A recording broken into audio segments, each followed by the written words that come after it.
She never once looked guilty.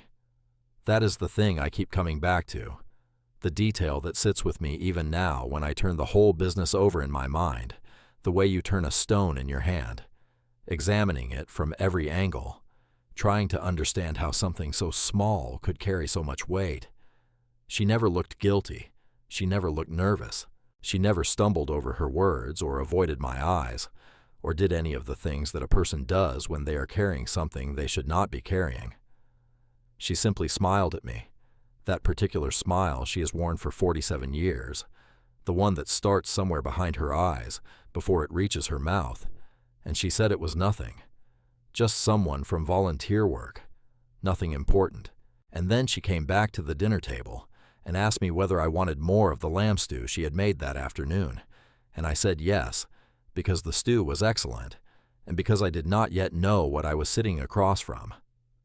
What I did not yet understand was that the woman spooning lamb into my bowl was carrying the most extraordinary act of love I had ever been the recipient of in my entire life. And she was carrying it completely alone, and she was determined to keep carrying it for as long as it took. I was 73 years old, and I had been married to this woman for nearly half a century, and I did not know. That is where this story begins, not with suspicion, not with fear, but with the particular and disorienting experience of discovering that the person you know better than anyone else on earth still has the capacity to astonish you completely. My name is Thomas Redford. I am 73 years old, and I live in a weatherboard house on Marine Parade in Sandy Bay, Hobart, Tasmania, with my wife Margaret, who is 69 and who has been the most reliable fixed point in my existence since the summer of 1977.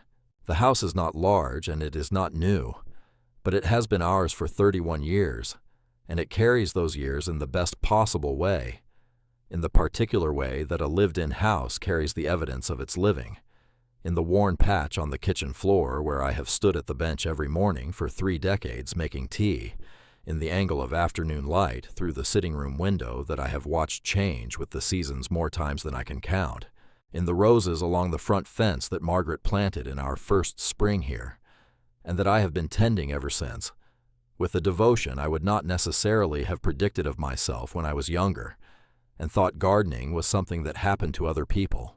From the front veranda, if you stand at the right angle and lean slightly to the left, you can see the Derwent River, and on clear mornings the light comes across that water in a way that I have never entirely gotten used to, which is something I value, the fact that it still catches me, that it hasn't become invisible through familiarity. I drink my first cup of tea out there most mornings, in the particular Hobart quiet of early day, and I think about whatever comes, which is usually not very much, which is one of the benefits of being 73 and retired, and no longer required to be anywhere at any particular hour. I spent 38 years as a lighthouse maintenance supervisor for the relevant authority along the Tasmanian coast, which is the sort of work that sounds either deeply romantic or extremely technical, depending on the kind of person you are. And the honest truth is that it was neither and both simultaneously, which I suspect is true of most work that matters. What it actually was, in the daily and seasonal and decadal reality of doing it, was physical and practical, and sometimes lonely, and occasionally frightening and almost always connected, in a way I found enormously sustaining, to something larger than the task immediately in front of me. The task was always the machinery, the lamp mechanisms and the fog signals and the electrical systems and the 1,000 small components that had to be kept in perfect working order, regardless of whatever the Tasmanian weather had decided to throw at you on any given day. And Tasmania is not a place that is gentle about its weather. But the machinery was never really the point. The point was the light. The light had to be there. Ships were depending on it, and the people on those ships were depending on it, and the families of those people were, in a chain of dependency that stretched back from the water to the shore, and into all the ordinary lives being lived in all the ordinary houses, depending on it as well. I understood this from my first posting, and it never left me. I worked at installations along the coast from Bruny Island, up toward the mouth of the Derwent, spent time at Cape Raoul in conditions that would test the patience of an engineer, twice my experience, and learned each place the way you learn something through your hands rather than your head, which is to say, not just intellectually, but in your body, in the particular way your weight shifted on a specific stair in the dark, in the sound a certain fitting made when the seal was beginning to go. I retired 7 years ago, following what my cardiologist described as a significant cardiac event, which he said with the particular professional calm of a man who has delivered this kind of news many times, and has learned that calmness is itself a form of kindness. Margaret drove me home from that appointment, and made tea, and sat across from me at the kitchen table and said, "Thomas, I think it is time we retire now." And I said, "Margaret, I believe you are right," and that was the end of my working life. I did not mourn it the way I thought I would. What I mourned, quietly and privately, was the feeling of being necessary to something that required my specific competence. That is a private thought, but I mention it now because it matters to what comes later. Before we go any further, I want to stop and acknowledge something. I've been talking into this thing for a few minutes now, and I am still not entirely natural at it. This business of speaking to people you cannot see, in places you cannot imagine, at hours of the day you have no way of knowing. But I am told that you are out there, and I believe it. And so I want to ask you something before I go on. Tell me where you are listening from. What town? What part of the world? It genuinely helps me to know that there is someone on the other end of this, that I am not just speaking into empty air. Leave it for me in the comments below, because I read them. Everyone. And tell me what time it is where you are. Are you up early, the way I am most mornings? Are you in the car? Are you somewhere quiet trying to settle yourself before the day takes hold? Tell me, and if this beginning has already landed somewhere in you, if something in what I have said has touched a nerve or called up a memory, do me the favor of leaving a like. It costs nothing, and it tells me that this conversation is worth continuing. Subscribe if you have not already, because I come back here every day with something new, and some days the thing I bring might be the exact thing someone out there needs to hear. Now let me tell you about Margaret.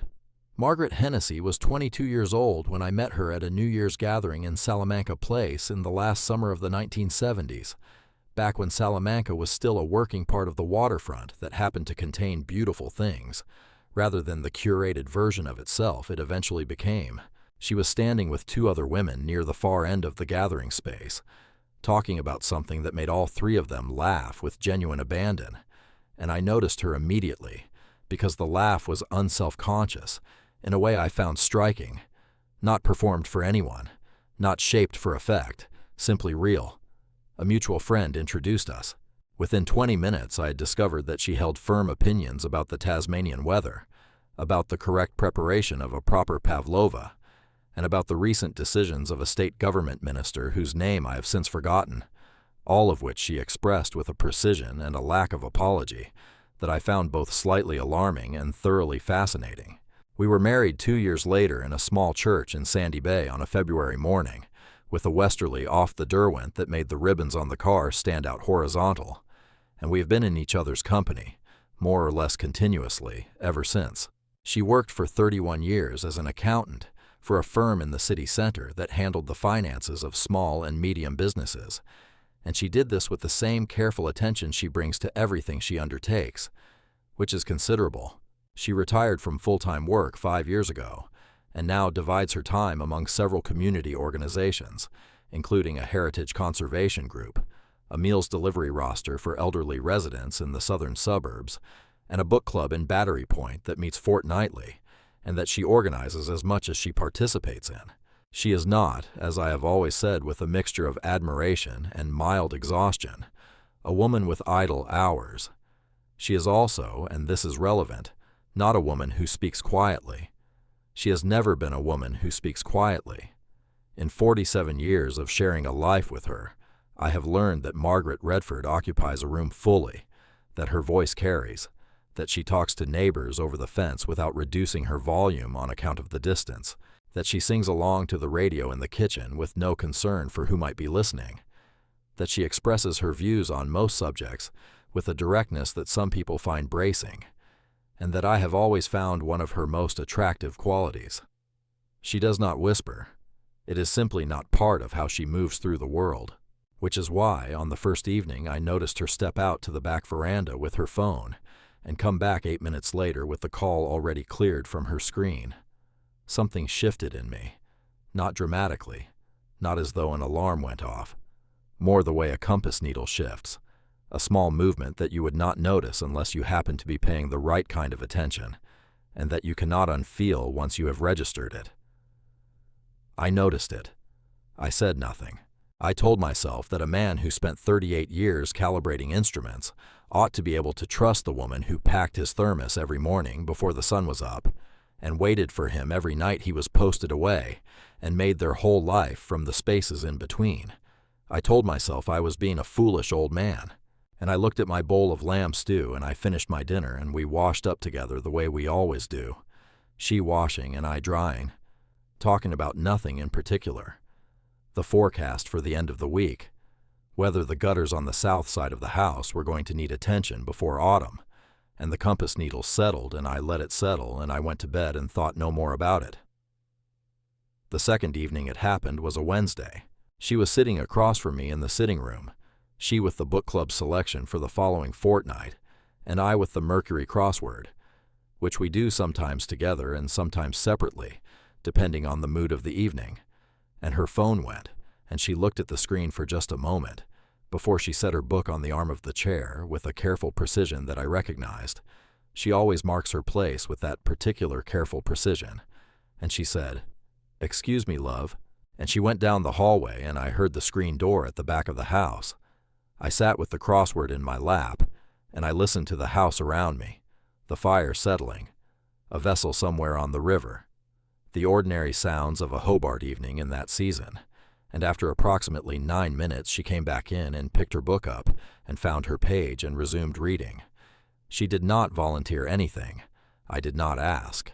We sat together in the warmth of that room and I did the crossword, and she read her book, and the evening proceeded in its ordinary way, and inside the part of my mind I did not share with her. I turned the small thing over quietly and looked at it and put it back down. Third evening, a Thursday, same pattern, back veranda, low voice. Call gone before she came back through the door. Smile offered easily when our eyes met. Nothing important, just volunteer work.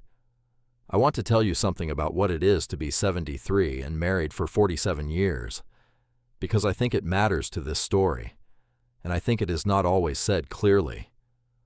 The longer you are with a person, the deeper your knowledge of them becomes, and the deeper your knowledge of them becomes, the more sharply you register the things that do not quite fit that knowledge. Not because you are suspicious, not because trust has eroded, but because you know the grammar of a person so completely that a sentence spoken wrongly, even a sentence that sounds perfectly reasonable to anyone else, sounds wrong to you in a way you cannot entirely explain. The calls were not wrong in any obvious sense. Margaret volunteers extensively and receives calls connected to that work regularly. The explanation was entirely plausible, but the back veranda was not where she usually took calls. The lowered voice was not how she usually spoke, and the cleared screen was not something I had seen before, not because I made a habit of looking at her phone, but because in 47 years of sharing a house with someone you absorb the ordinary rhythms of their life until they become part of the background of your own, and anything that disturbs that background is registered whether you intend it or not. I registered it. I did not act on it, but the compass needle had moved. The fourth evening, a Saturday of a different week, she did not go to her book club in Battery Point, which she usually attends on Thursdays, but occasionally rearranges. She had mentioned a scheduling conflict, which was unusual but not unheard of, and so we spent the evening in the sitting room together, she knitting and I attempting to make genuine progress in the biography of a Tasmanian navigator that I had been meaning to read for the better part of 3 years, and was finally making slow but determined headway into. The fire was going. The room was warm. Everything was ordinary in the fullest sense of that word, which in a life built carefully over decades is not a small thing. The ordinary is not empty. It is full, the way a piece of music you know completely is full, every note already familiar and yet still worth hearing. And then her phone went, and she set the knitting needles together in that way she has, and she said, "Excuse me," and the screen door settled behind her. I sat with the book open in my lap and did not read a word. I listened. I heard the fire, the river, nothing useful. After 8 minutes, she came back and resumed her knitting and did not say anything, and neither did I, and the evening continued. And when we went to bed, I lay in the dark beside her and listened to her breathing settle into sleep, and thought about the number on her screen that I had seen twice now and not recognized. And I thought about the lowered voice, and I thought about the cleared call log, and I told myself for the last time that I was being a foolish old man. Because the following Saturday morning it all changed entirely. I was in the front garden attending to the roses, which I do on Saturday mornings when the weather is agreeable, and the morning was clear and cool with the brightness that Hobart gets in that season. A light that is not yet warm, but is very clean, and the sounds of the neighborhood were carrying well in the still air. A boat somewhere on the river, a dog 2 streets away, the irregular note of someone's wind chime. I was working along the fence with the secateurs, a task I find more meditative than I would have anticipated when I was younger, when my phone rang in the pocket of my gardening jacket. I took it out and looked at the number. I did not recognize it, and yet something happened in my chest, some physical precognition that I cannot explain rationally, that made me hold the phone for 2 or 3 seconds without answering, turning the screen over in my hand, reading the number again.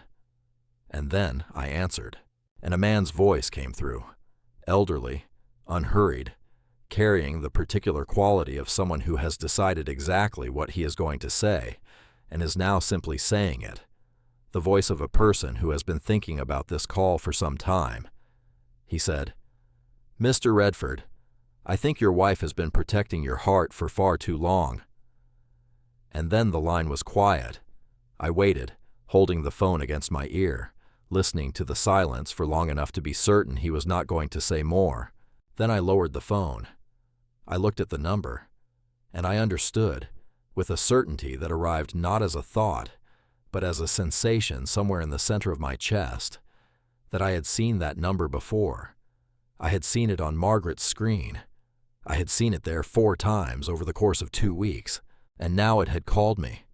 I stood in the front garden on Marine Parade with the secateurs still in my left hand, and the morning light on the roses, and the Derwent visible between rooftops in the distance. And I held that sentence inside me the way you hold something very hot, carefully, aware that it requires attention, protecting your heart, not keeping a secret, not hiding something, protecting your heart. The distinction felt important before I could have articulated why. There was no menace in the man's voice. I want to be very clear about that, because I know what menace sounds like. I have been in situations where menace was present, and the body knows it before the mind catches up. This was not that. There was something in his voice, some quality of gentleness, combined with a kind of deliberate sadness, that made me feel not threatened, but addressed, seen, as though the man on the other end of the line had been carrying a weight for someone else, and had finally decided, with some reluctance and some relief, that the time for carrying it had passed. I went inside. I washed my hands at the kitchen sink. I stood at the window above the sink and looked at the back garden, and thought about what I had just heard.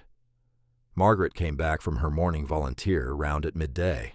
She came through the back door with her bag and her keys, and the particular energy she carries after a useful morning, purposeful and slightly pink in the cheeks from the fresh air, and she put the kettle on and asked about the roses. I poured the tea when it was ready. I sat down across from her at the kitchen table and I looked at her, and she looked back at me with her ordinary morning expression, open and unsuspecting, and I said, "Someone called me this morning from your volunteer work." I watched her face.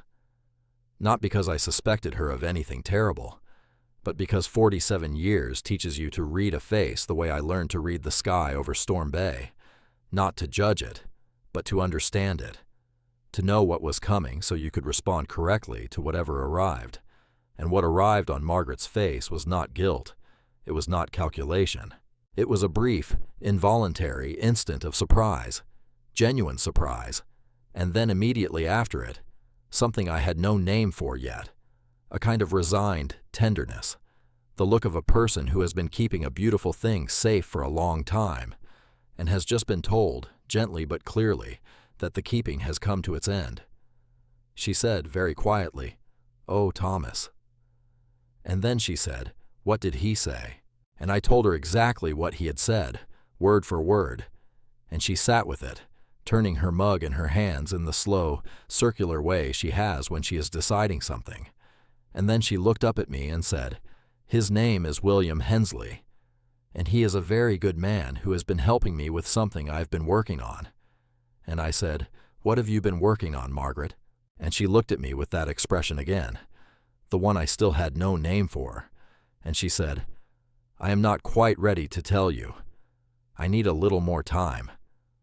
And then she said, "Please trust me, Thomas." The way she said it landed somewhere very specific, because in 47 years she has asked that of me perhaps 3 times, and each time she has meant it absolutely, and each time she has been right to ask. I looked at her across the kitchen table with the tea going warm between us, and I said, "All right." And I meant it. That is the particular education of a long marriage. You learn the difference between a closed door and a door that is not yet ready to open. And you learn that patience is not resignation. It is not passive. It is the active and daily choice to place the weight of what you do not know against the weight of everything you do know about a person, and to trust that the scale is correctly calibrated. I knew Margaret. I had known her for the better part of my adult life. I knew the way she moved through a room and the way she held her tea, and the particular quality of silence she kept when she was sad, compared to the quality she kept when she was working on something she cared about deeply. And what I saw across the kitchen table on that Saturday was the second kind of silence. She was not hiding from me. She was protecting something. And for reasons I could not yet see, the protection required my being on the outside of it for a little longer. I poured more tea. She asked about the Southside gutters again. We ate lunch and talked about the week, and the weather and the garden, and I sat with the sentence inside me like something that had not quite cooled, protecting your heart, and I turned it over quietly, and I waited. I want to pause here because there is something I want to ask you before I continue, and it is the kind of question that I think is worth sitting with for a moment. How many of us, in the ordinary passage of a long life alongside another person, have been protected by them in ways we never knew about? How many quiet sacrifices have been made on our behalf by the people who love us?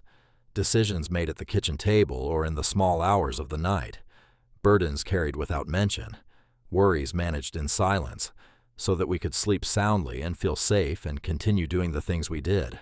I did not know the answer to that question when I was sitting at the table that Saturday. I thought I did. I was wrong. Tell me where you are listening from, because I would genuinely like to know. What town? What time of day is it there? Leave it in the comments. And if this is already touching something in you, something about the person you share your life with, or once shared it with, then a like would mean something to me. Subscribe if you have not yet, because there is something new here every day, and sometimes the something new is exactly what someone needed to find. Now, let me tell you about the week that followed. The week moved the way weeks do when you are waiting for something you cannot name, which is to say that everything proceeded at its usual pace, and nothing remarkable occurred, and yet everything felt subtly altered, the way a familiar piece of music sounds different when heard in a different room. I pruned the remaining roses. I walked, as I do several mornings a week, through the streets of Battery Point, past the old sandstone walls and the colonial-era cottages with their compact front gardens, down to the small park that looks out over the water, and I stood there with my hands in my jacket pockets and watched the Derwent doing what the Derwent does, which is to present a different version of itself depending on the light and the wind and the state of the tide, and I thought about things without arriving at any particular conclusion. On the Wednesday, I went with Margaret to Salamanca Market, which we do twice a month when the weather allows, and I watched her move through the stalls with the particular pleasure she takes in that place, pausing at the preserves and the handmade ceramics and the tables of second-hand books, talking easily with the people she has come to know over years of these visits, and I thought about how thoroughly I understood the geography of her happiness. I knew which stallholder she was going to stop and talk to, and which ones she would nod to and pass. I knew she would buy the sourdough from the third baker along the North Row and the honey from the couple who drove up from the Huon Valley. I knew these things the way I knew the tidal behavior around Iron Pot and the seasonal pattern of the southwesterlies off Bruny Island, not because I had studied them, because I had paid attention for long enough that they had become part of my understanding of the world. And yet at some point in the middle of the market that Wednesday, her phone rang again, and she stepped a few paces away between two stalls, and when she came back she took my hand, which she does not always do in public, but does sometimes when she is feeling warmly toward me, and she squeezed it once, and we walked on through the market, and I bought the sourdough and the honey and carried them home in the string bag, and I said nothing. It was 2 days after the market that I found the envelope. I want to be precise about how I found it, because I am not a man who goes looking in places that are not his to look, and the truth of how things happen matters to me, particularly in a story about trust. What occurred was entirely accidental.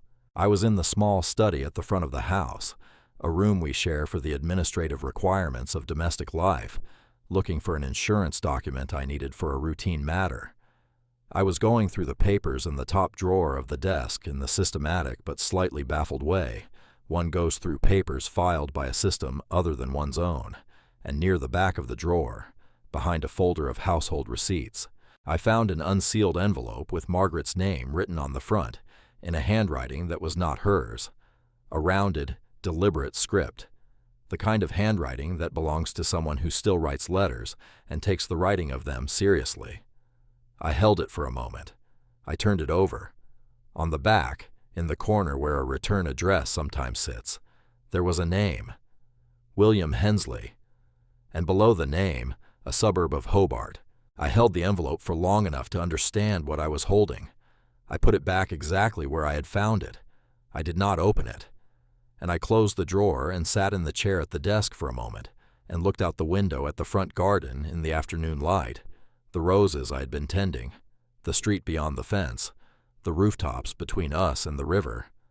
William Hensley, the man who had told me that my wife had been protecting my heart. He knew where we lived.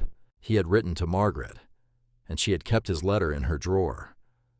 I sat with that for a long time, and then I made the decision that I was going to do what I had told her I would do. I was going to trust her, and I was going to wait. Waiting is harder than action. I want to say that plainly because I think it is not said plainly enough. For a man who spent 38 years doing things, practical, physical things where the value of the action was visible in the result, where a repaired fitting was a repaired fitting and a calibrated lamp was a calibrated lamp, and the evidence of competence was concrete and immediate. Waiting requires a different kind of discipline entirely. It requires trusting that the inaction is itself the right action, that the restraint serves something the movement would not. I was not practiced at it, but I was 73 years old, and I knew enough about myself to know that in this particular situation, the best thing I could do was the hardest thing, which was nothing. I kept to my routines: morning tea on the veranda, with the river beyond the rooftops, the roses, the walks through Battery Point, reading the Mercury, arguing about the crossword with Margaret in the friendly way that has been running since approximately 1981 and shows no signs of resolution. We ate dinner together every evening and talked about ordinary things, and sat in the sitting room afterward, and she knitted and I read, and twice more in the following 2 weeks I heard the screen door settle behind her and waited for her to come back, and she always did, and she always came back with that same expression, that tender and slightly worn quality around her eyes that I was beginning to understand was the look of someone carrying something heavy that they had chosen to carry, and that they were near to setting down. I watched for it without letting her see me watching. I waited, and one Sunday morning in the beginning of autumn, when the light through the kitchen window had that particular quality that announces the turn of the season, she set her tea down and looked at me across the table and said, "Thomas, I think I am ready. I think it is time I showed you something." And I put my own tea down and I looked at her and I said, "All right, Margaret." And we got into the car. She directed me south out of Sandy Bay, past the familiar neighborhoods and the old streets I had driven for decades, past the point where the city gives way to the coastal scrub and the land begins to feel wilder, the kind of Tasmania that sits beneath all the domesticated surface of Hobart, the way bedrock sits beneath soil. She said very little during the drive. She sat with her hands in her lap, and occasionally she looked at me, and then looked away again. And once she said, "I hope you will understand, Thomas." And I said, "Margaret, I have been waiting 3 weeks to understand. I expect I will manage." And she made a small sound that might have been a laugh. We drove for some time. The road curved south, and the sea appeared to our right, gray and present and enormous the way southern seas always are, and I knew where we were going before she told me, because I knew this coastline the way I know the lines of my own face, which is to say not always consciously, but always accurately, and the direction we were traveling and the look of the water and the quality of the light told me what the destination was before it came into view.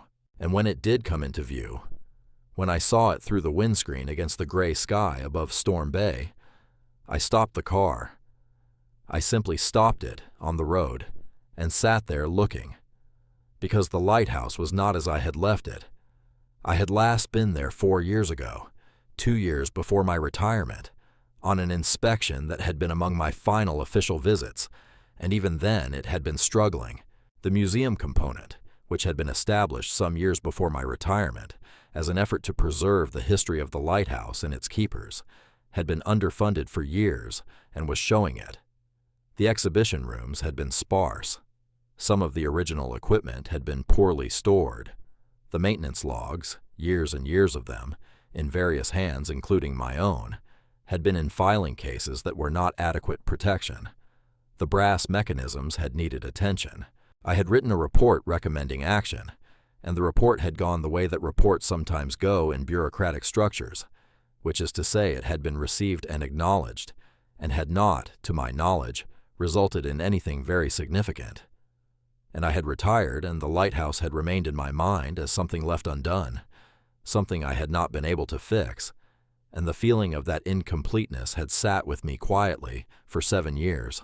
But the lighthouse I was looking at through the windscreen was not the lighthouse I had left. The exterior had been restored. The paths were clear. There was a new sign at the entrance, and above the door, clean and properly mounted, the official designation of the place. Someone had done the work. Someone had done a very great deal of work. I sat in the car and I looked at it, and I did not say anything. Margaret sat beside me with her hands in her lap, and she did not say anything either. And after a long while I said, "Margaret." And she said, "Thomas." And I said, "How long?" And she said, 11 months. And I said, "You have been doing this for 11 months. And she said, "Yes." And I said, "Alone." And she said, "Not alone. William Hensley helped me. And the volunteers he organized helped me. And the craftsmen he found helped me. And the people who donated helped me. But I was the one who started it. I was the one who kept going when it was hard. I was the one who did the accounts and made the calls and found the photographs and arranged the archiving of your logs." She paused. She said, "You worked so hard, Thomas, for so many years, and I watched what it meant to you, all of it, and I could not bear the idea of it simply becoming nothing, of being forgotten. I could not bear that. So I did something about it.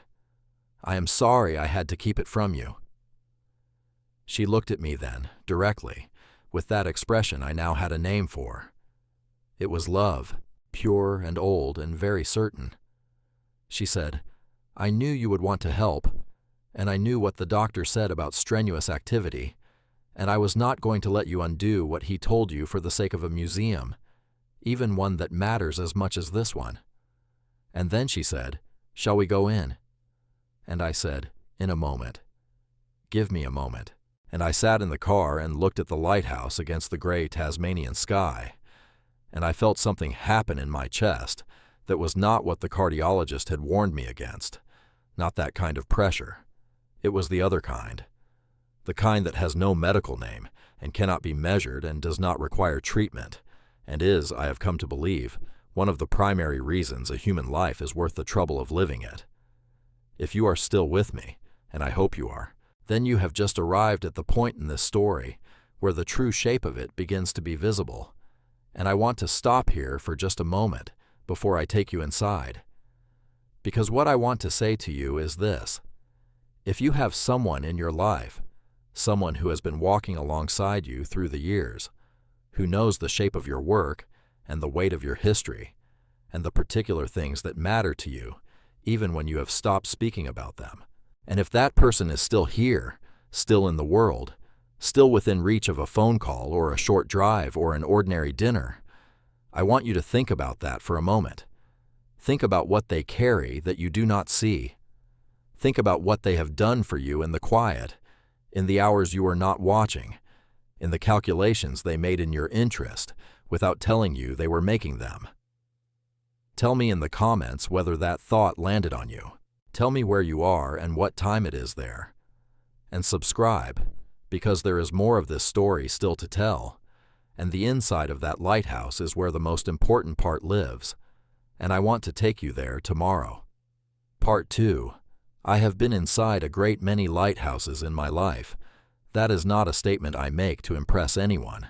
It is simply the arithmetic of 38 years spent maintaining the coastal light infrastructure of Tasmania, which means that I have climbed more sets of circular stairs than I could accurately count, have crouched in lamp rooms in every season and every condition of weather the Southern Hemisphere chose to provide, have pressed my hands against brass fittings in temperatures cold enough to make the metal ache and in heat that made the air above the lamp mechanism shimmer. I know what the inside of a lighthouse smells like. That particular combination of machine oil and salt air and old wood and the faint mineral note of stone or brick depending on the construction. And I know how the light falls through narrow windows at different hours of the day.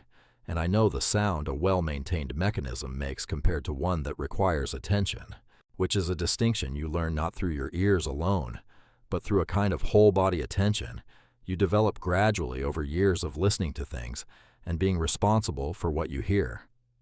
I knew lighthouse interiors the way a musician knows the particular acoustic of a specific hall, which is to say, I walked through that door already knowing what a lighthouse was, and nothing I already knew prepared me for what Margaret had made of this one.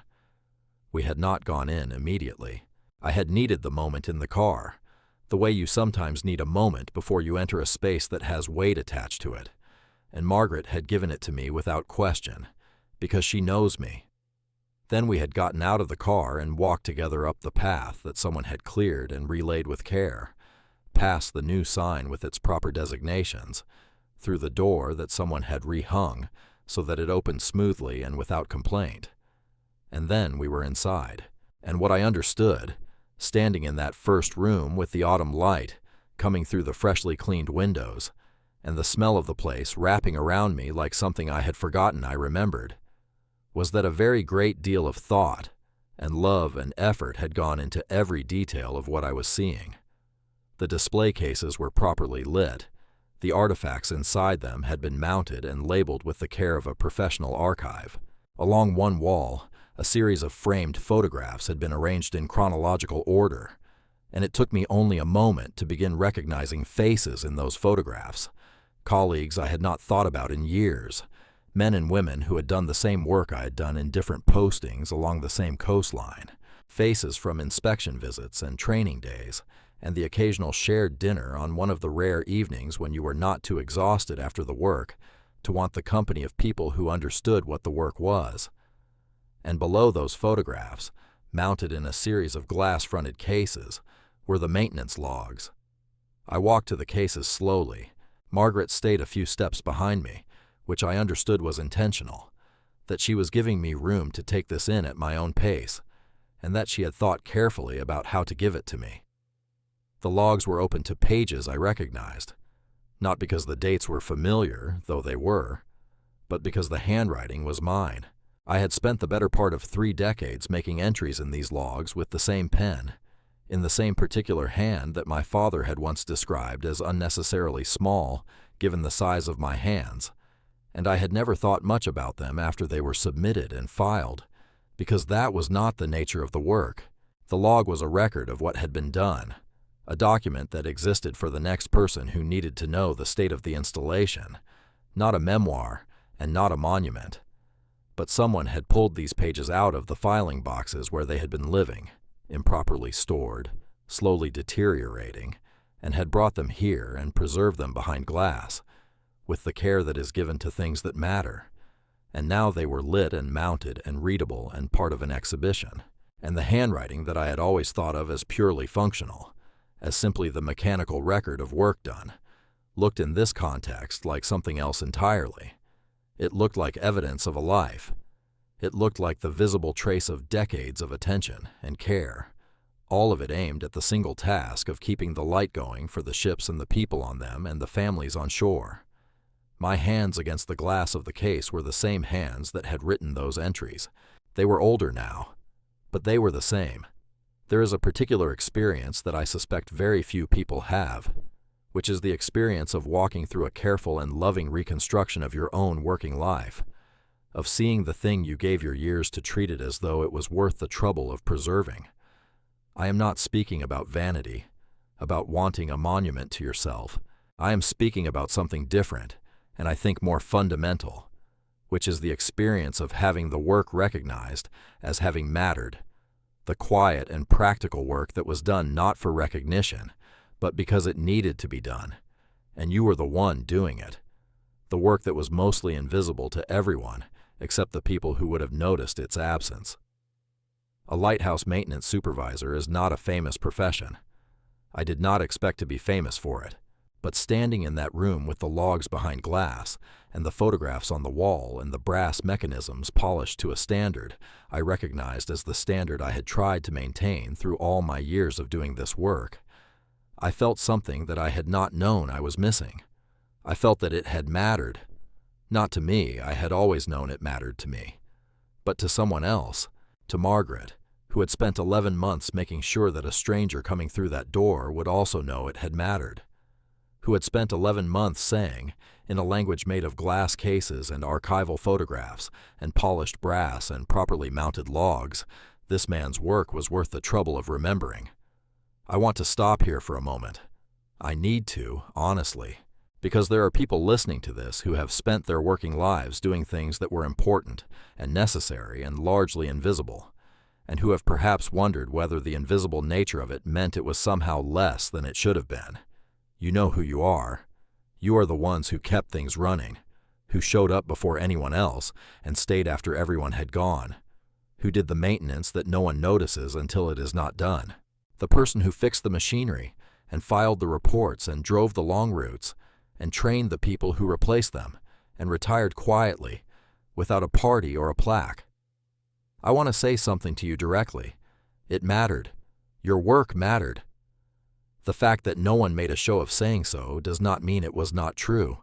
And if there is someone in your life who did that kind of work, someone who gave their years to something practical and essential and unsung, I want you to think about whether you have told them that. Tell me in the comments where you are listening from. Tell me what time it is. And tell me if this is reaching you. Leave a like if it is. Subscribe if you have not. There is a new story here every day, and every one of them carries something true inside it. Now let me take you further into the lighthouse. The second room was the one that undid me, and I say that without embarrassment, because I am 73 years old, and I have earned the right to be undone by the things that deserve it.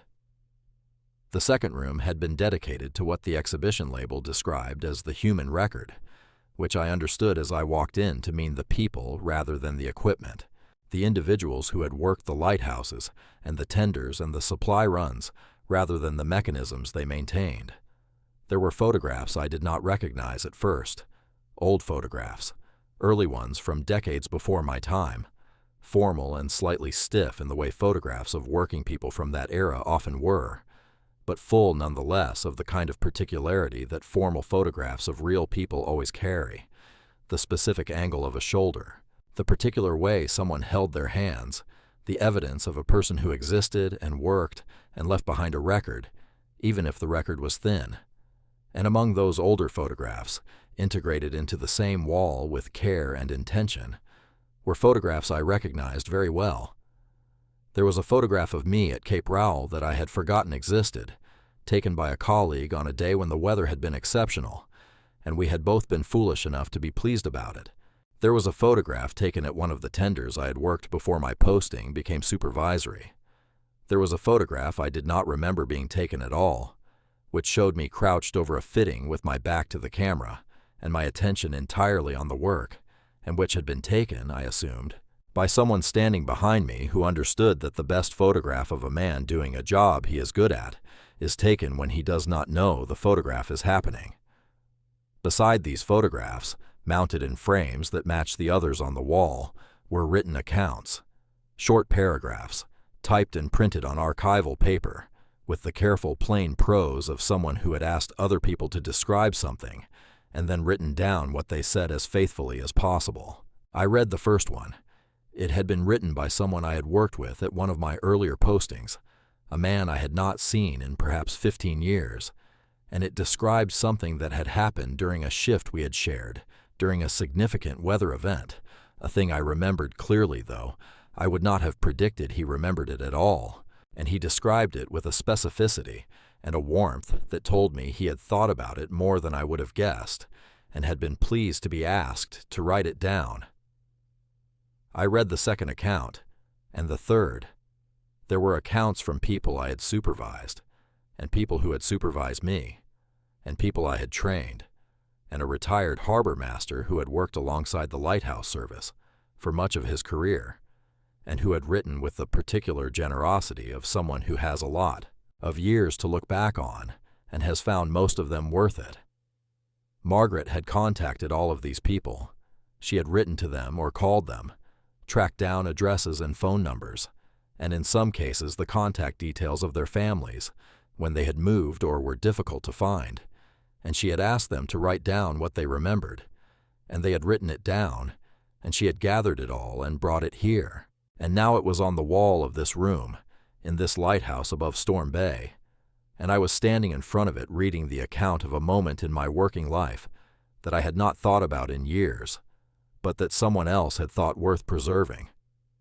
I pressed my hand flat against the wall beside the frame, and I looked at it for a very long time. Margaret had come into the room quietly and was standing near the door. I knew she was there without turning around. I know her presence the way I know certain sounds, not because I am listening for them, but because my nervous system has spent 47 years calibrating itself to her proximity and registers her absence, and her presence the way a well-tuned instrument registers a note. I said, without turning, "You found all these people." She said, "Yes." I said, "You contacted them." She said, "Yes, it took some time." I said, "How did you know about the thing at Cape Rowell?" She said, "He was not the first person I asked. One of the others mentioned it, and then I wrote to him, and he was very glad to be asked." I said, "Margaret, he lives in Devonport now." She said, "Yes, he does." And before I could say anything more, she said, "Thomas, I want you to see something. Come and look at this." I turned around, and she was standing near the far end of the room, beside the final exhibit, and I walked toward her, and when I reached her, I saw what she wanted me to see. It was a plaque, not large, mounted at eye level on the wall beside the last case, which contained a fog signal component I recognized, because I had spent the better part of an afternoon on a very cold day, 22 years ago, replacing the gasket on it in conditions that had not made the job easy, and which someone had polished to a standard that told me whoever had done it understood what they were looking at. The plaque was handwritten, not printed, not engraved, handwritten in a careful and deliberate script on a piece of archival card that had been mounted and framed behind glass. I read it. It said, Some lights guide ships, others quietly guide a lifetime. I read it twice. I stood in front of it for a while, and then I turned to Margaret, and she was looking at me with that expression I now had a complete name for, which was love, old and steady and absolutely certain of itself. And I looked at her and I could not find the right words, which is an unusual experience for me. I am not generally a man who loses words, but I stood there in front of that plaque in the lighthouse my wife had spent 11 months restoring in secret, and I could not find a single word that was adequate to what I was feeling. So I did what seemed right. I put my arms around her. She put her arms around me. We stood there in the last room of the lighthouse above Storm Bay, with the gray autumn light coming through the windows, and the sound of the water somewhere below, and 38 years of my working life on the walls around us, and we did not say anything, because there was nothing that needed to be said that was not already being said by the fact of our being there together. After some time, Margaret said into my shoulder, "Are you angry with me?" I thought about that seriously, because she deserved a serious answer, and not the immediate reassurance that would have been the easier response. I considered whether I was angry, whether the months of deleted calls and quiet evasions and carefully managed half-truths had produced in me the thing that a less considered man might have let them produce. I considered it honestly, and I said, "No, I am not angry." She said, "William called you without telling me he was going to." I said, "I know." She said, "I was not finished yet. There were still 2 more things I wanted to have in place before I brought you here." I said, "What things?" She said, "It can wait. It is not important now." I said, "Margaret." She said, "The accounts from 2 of your colleagues had not yet arrived, and I did not want you to see the wall without them." I pulled back and looked at her. I said, "You were managing the delivery schedule of this entire project and worrying about whether 2 accounts had arrived." She said, "One of them was from your first supervising officer, the one who trained you at your first posting. I want you to have that. He sent it last week and it is in my bag and I need to bring it to William so he can have it mounted." I said, "The man must be in his 90s. She said, "He is 91. He dictated it to his daughter." She said he was very happy to be asked. I stood there in the lighthouse with the woman I had married in the February wind 47 years ago, and I understood something that I want to try to put into words as clearly as I can, because I think it matters. Love, over the long distance of a life, does not diminish. I am aware that this is not a new thought, and that it has been expressed by more eloquent people than me, in more elegant forms than I am capable of. But what I mean by it is something specific, and I want to be precise. Love, over the long distance of a life, does not diminish, but it changes form. The love of the early years is vivid and consuming and present in the body in ways that are undeniable, and it requires very little translation because it announces itself. The love of the middle years is quieter and more load-bearing. It is less about announcement and more about the 10,000 small acts of staying, showing up, doing the thing that needs doing, being reliable in the deep and unsexy way that reliability actually looks over decades, rather than the romantic version of it. And then there is the love of the late years, which is something I did not fully understand until I stood in that lighthouse, and which I am still learning to understand. It is the love that knows you, that has absorbed you so completely across so many years, and in so many conditions of weather and health and circumstance and mood, that it contains within itself a knowledge of you that is more complete than your knowledge of yourself, because another person sees the parts of you that you cannot see, the angles that are invisible from the inside, the patterns that only become visible when observed from a position you cannot occupy, because you are the pattern. The love of the late years is the love that says, "I know what you built, and I know what it cost, and I know what it meant, and I am going to make sure it is not forgotten, even if the making sure of it requires nearly a year of my time, and a great deal of organizational effort, and the careful management of one telephone number on my mobile phone screen. I want to stop here and talk to you directly, the way I have been trying to do throughout this telling, because I think there are people listening to this who are in the middle years of a long partnership, and who are tired in the way that the middle years can make you tired, the accumulated weight of the ordinary, the feeling that the vivid thing has become routine, the worry that what you have is less than what you wanted when you started. I want to say something to those people. Pay attention. Pay attention to the small things that are being done for you every day in the ordinary passage of your life together, the things that are so ordinary they have become invisible. The kettle that is on when you come into the kitchen, the appointment remembered that you had forgotten, the decision made on your behalf that protected something you care about without your knowing you needed protecting, the love that does not announce itself because it has moved so far past announcement that announcement would seem inadequate to what it actually is. That is still love. That is, I would argue, the deepest form of it. Tell me where you are listening from. Tell me what time it is there. And if this is landing on you, if something in what I am saying is touching something real in your life, leave it in the comments. Leave a like. Subscribe if you want to hear what came next, because there is still more to this story, and the more is worth hearing. William Hensley came to find us as we stood in the final room, and I was glad of the extra time I had been given to compose myself before meeting him, because meeting a man who has spent 11 months helping your wife do something extraordinary for you is an experience that requires a certain emotional preparation. He came through the door with the particular gait of a tall man who has learned to take care going through doorways, a little hunched forward from the shoulders, in the way that very tall, elderly men often are, 76 years old and lean and carrying himself with the quiet ease of someone who has spent a life in service to others and has not found it an uncomfortable fit. He had been a physician, Margaret had told me on the drive over, and had coordinated community volunteer networks for many years since his retirement, and this combination was visible in him, in the combination of genuine attention he directed at the person in front of him and the practical organizational competence that underpinned it.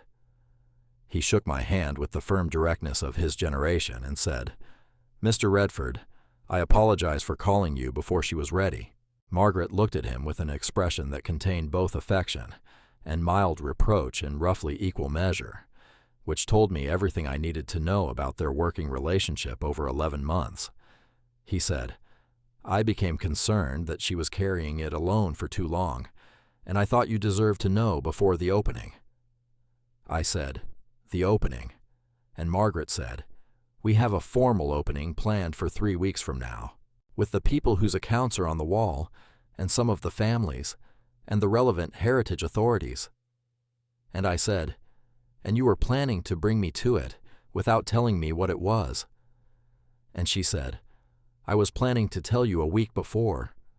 I was going to give you time to absorb it properly." And I thought about that, about the careful and considered way in which she had planned every detail of this, including the detail of how and when to tell me. And I said, "Margaret, what would you have done if William had not called me?" And she thought about it for a moment, and then she said, "I would have managed. I was nearly ready." And William Hensley made a small sound beside me that I recognized as the sound of a man who has worked closely with someone for 11 months and knows when they are minimizing. And I looked at him and he looked at me, and we understood each other. The three of us walked through the lighthouse together after that, and William explained the work that had been done and the people who had done it, the retired craftsmen he had located through his volunteer network, who had the skills to restore the mechanisms, the archivists and preservationists who had worked on the logs and the photographs, the local donors who had contributed to the costs alongside Margaret's own considerable contribution, which she had never mentioned to me, which had come from savings she had accumulated over years of careful accounting, and which she had decided some time ago was best spent on this, rather than on anything else she could think of. She had not told me about this expenditure either. She had managed the household finances in a way that accommodated it without my noticing, which is the kind of thing that is possible when the person managing the finances has 31 years of professional accounting experience and a sufficiently determined objective. William showed me the restoration of the lamp mechanism, which had been done to a standard I could only describe as exceptional, And when I told him so, he said that one of the men who had done it had been a retired marine engineer who had wanted the chance to work on something that mattered, and that he had put more hours into it than had been requested of him, simply because he found the work absorbing. I understood that. I had always understood that.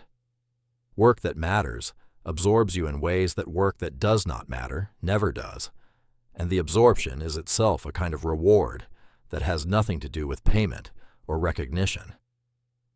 We drove home in the late afternoon, Margaret and I, the light already dropping toward the horizon in the way it does in Hobart in autumn, long and golden and slightly melancholy in the particular Tasmanian fashion. She sat beside me with her hands in her lap again, and for a long while neither of us said anything, the way people who have known each other for a very long time sometimes do not need to fill a silence, because the silence is already full. I drove south toward Sandy Bay with the Derwent visible to our right, and the last of the light on the water, and the thought of the plaque on the wall of the lighthouse sitting in my chest, like something warm and permanent. Some lights guide ships, others quietly guide a lifetime.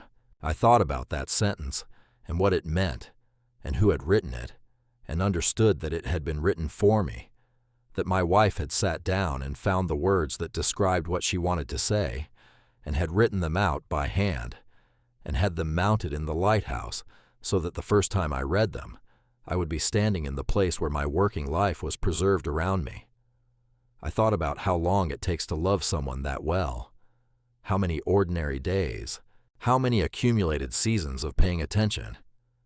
When we got home, I made tea, and we sat at the kitchen table in the last of the afternoon light, and I said, "William told me you were carrying it alone." She said, "I had help." I said, "Margaret."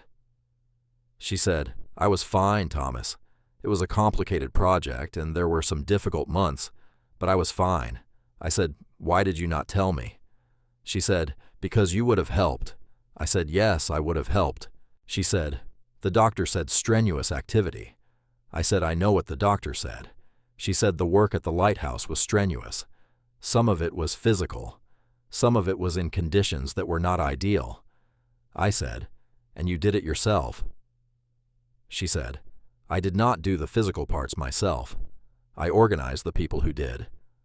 But yes, some of it was demanding. And you cannot do demanding at the moment, Thomas. Not the physical kind. And I was not going to let you undo what Dr. Hartley told you for the sake of a project that I could manage." And then she said, quietly and without drama, the way she says the things that matter most, "I need you to be here, for as long as possible. I need you to be here." So the project needed to be mine to manage. Do you understand? And I looked at her across the kitchen table with the tea between us, and the light going on the river in the distance, and I said, "Yes. I understand completely," and I did. There is a kind of gratitude that is too large for words. I'm aware that I have been using a great many words in this telling, and that this might seem like a contradiction, but what I mean is that there is a scale of feeling that language can approach, but not contain, and what I felt sitting at that kitchen table in the autumn evening after coming home from that lighthouse was at that scale. I was grateful in the way that you are grateful for something that has no single moment of arrival, something that has been building for 47 years in 1,000 acts of ordinary love, and has finally arrived at a form you can see and touch and read and stand in front of and understand. I was grateful in the way that you are grateful for something you did not know you needed until it was given to you, which is perhaps the purest form of gratitude there is, because it does not contain expectation, only astonishment. I reached across the table and I took Margaret's hand, and she turned hers to meet mine, the way she always has, the way she has for 4 decades and more, and we sat in our kitchen in Sandy Bay with the tea, and the last of the light, and the river beyond the rooftops, and I thought about 38 years of maintenance logs in a lighthouse above Storm Bay, and I thought about a woman who had read those years as the record of something that mattered, and who had spent 11 months turning that record into something that would outlast us both. Some lights guide ships, others quietly guide a lifetime. And I thought, for a long time, about which kind I'd been lucky enough to have beside me. If you have stayed with me through both of these parts, then you have given me something I genuinely value, and I want you to know that. Before I continue with the rest of this story, tell me where you are, what town, what country, what time of day it is there. Is it morning and you are starting your day with this? Is it late and you cannot sleep, and this is what the quiet hours brought you to? Tell me in the comments. Leave a like if this story has moved something in you. Subscribe because there is more to tell, and the more matters. And if there is someone in your life who has done something like what Margaret did, something quiet and large and invisible, and given entirely without the expectation of return, think about telling them what it means. You may not need a lighthouse to do it, but it is worth the telling. Come back for part 3, because the story is not finished yet, and the part that has not been told yet is the part that changed everything about how I understand a life well spent.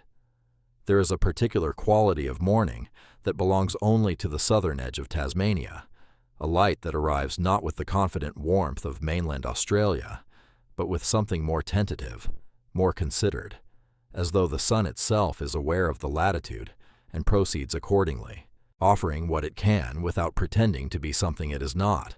I have lived inside that light for most of my life, and I have never stopped finding it instructive.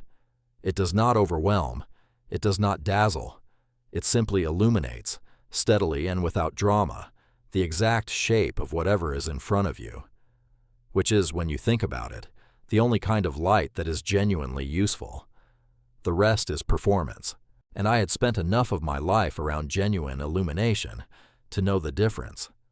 I thought about that on the morning 3 weeks after Margaret had driven me to the lighthouse, sitting on the front veranda with my tea in the particular cool of a Hobart autumn day, watching the light come across the rooftops toward the Derwent, and I thought about what it meant that the most important act of love in my entire adult life had been carried out in the dark, in silence, in secret, with no fanfare and no witness except the woman herself and a man named William Hensley, who had finally decided that the silence had gone on long enough. I thought about that for a long time, and the more I thought about it, the more I understood that the silence was not incidental. The silence was the point.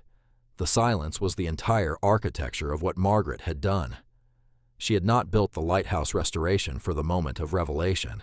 She had not constructed it as a gift to be presented and received and completed in a single afternoon. She had built it as something she carried alone through nearly a year of volunteer meetings and donor conversations and archived photographs and carefully managed phone calls, and the carrying of it had been, I was beginning to understand, its own form of declaration. A declaration that said, I know what your working life meant to you. I know what it cost you and what it gave you and what it felt like when it ended without the ending it deserved. I know all of that, and I am going to do something about it, not because you asked, not because you would have approved the plan, but because I know you, and knowing you means knowing what you need even when you do not know how to say it. I want to pause here before I go further into what happened next, because this is the moment in the telling where I feel most clearly the distance between words and the thing that the words are trying to describe. I have spent the better part of a paragraph attempting to explain what I felt in those 3 weeks following the visit to the lighthouse, and I am aware that I have not fully succeeded, which does not surprise me. I was a man who spent 38 years writing maintenance logs, which is a form of writing that rewards precision and brevity, and has very little use for emotional nuance. My logs were good logs, thorough, accurate, consistently clear, but they were not built for this. So I will simply tell you the facts as they occurred, and trust that you are the kind of person who can read between them, which I suspect you are if you have stayed with me this long. And I want to thank you for staying. I want to know where you are. What part of the world is receiving these words right now? Leave it for me in the comments below, because it matters to me more than you might think, this sense of you being out there somewhere real. And if this story has been moving something in you across these parts, the way certain weather moves across the Derwent, quietly and with accumulation, then a like would tell me that, and a subscription would mean I could bring you something new tomorrow, which I intend to do regardless, but which feels more purposeful when I know you are there. Now, let me tell you about William Hensley. I met him for the second time, and properly, in the week following the lighthouse visit, at his home in a quiet street in a suburb north of the city that I had driven through many times without ever having reason to stop. He lived in a brick house of the kind built in Hobart in the middle decades of the last century, solid and without pretension, with a garden that had been attended by someone who knew plants well, but had perhaps less time for the garden than they once had, the kind of garden that is full and a little wild, fruit trees unpruned but still productive, beds of perennial herbs and flowers that had found their own arrangement over years of being left partly to themselves. Margaret had called ahead and he was expecting me, and he met me at the front gate with the particular directness of a man who has spent most of his life in medicine and has learned that ceremony wastes time that is better given to the person in front of you. He shook my hand and looked at me with the steady attention of someone who is genuinely taking stock, not performing attention but actually paying it. And then he said, "Come in," and I followed him through the garden and into a kitchen that smelled of coffee and old books, and something baking slowly in the oven that I later learned was a fruitcake he made every month, and distributed to various elderly neighbors who had limited mobility and lived alone, which I mentioned because it was typical of him, the kind of gesture that is never mentioned by the person making it, but that defines them more thoroughly than anything they might say about themselves. We sat at his kitchen table and he poured coffee and we talked. He told me about the project from the beginning, which took some time, because the beginning was nearly a year earlier, and the project had been, by any reasonable measure, a substantial undertaking. Margaret had contacted him through the Heritage Conservation Organization they both volunteered with, which I had known about but not paid close enough attention to, because I had assumed it was primarily focused on the stone buildings of Battery Point and the colonial architecture of the city center, and in fact it extended to lighthouse infrastructure as well, which I would have known had I asked, but I had not asked, and this was the first in a long series of realizations I was having about the ways I had not been paying attention to things I should have been paying attention to.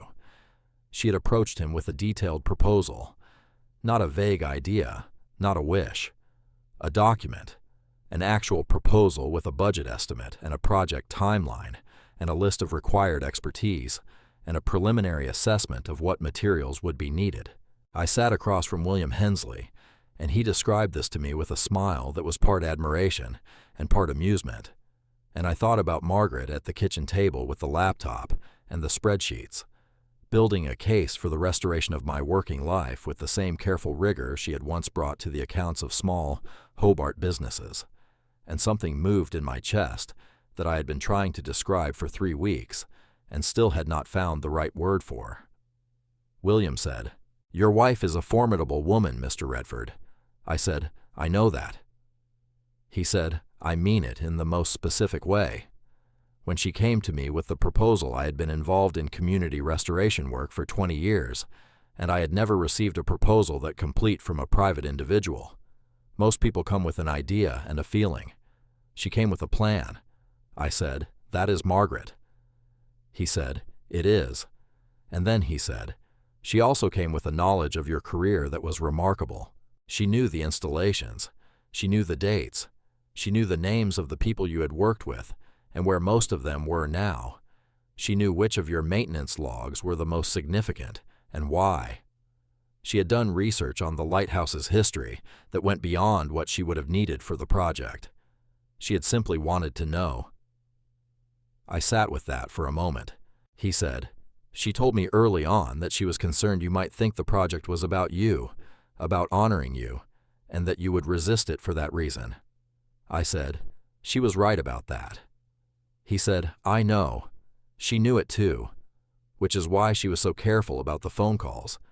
Not because she wanted to hide from you, but because she knew you well enough to know that you would find a way to minimize it, to redirect it, to make it about the institution rather than about yourself.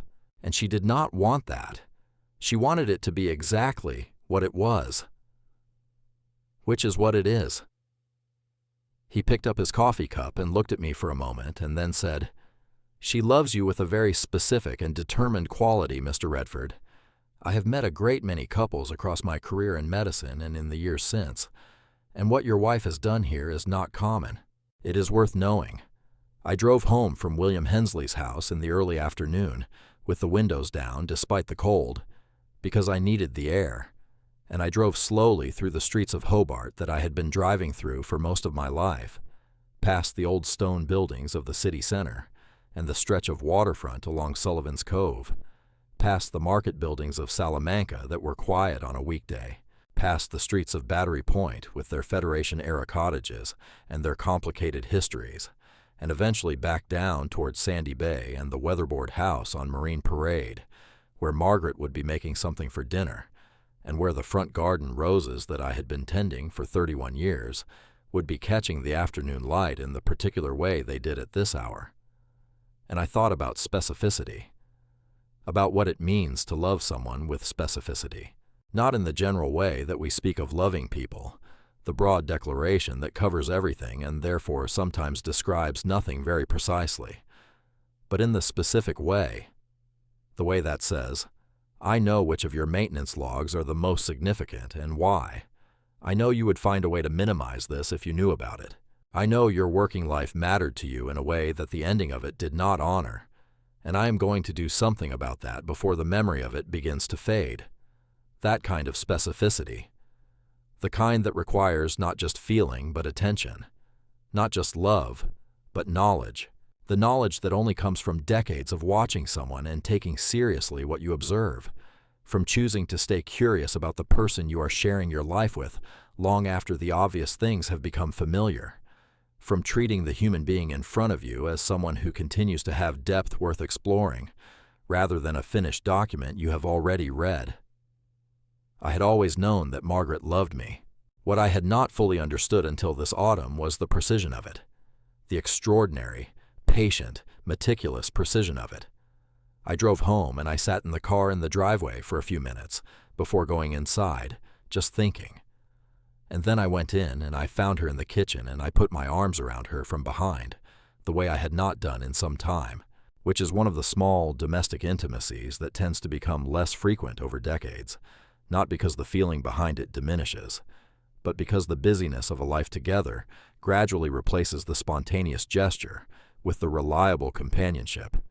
And she turned around and looked at me with that particular expression, and I said, "William Hensley told me about the proposal you brought him."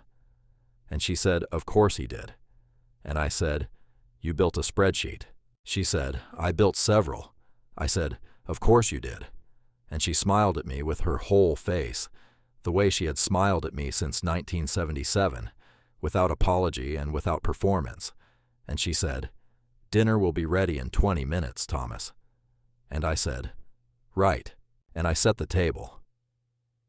In the days following my visit to William Hensley, I found myself doing something I had not done in the 7 years since my retirement, which was thinking about my working life with something other than the complicated mixture of pride and incompletion that had accompanied those thoughts since my departure from the service.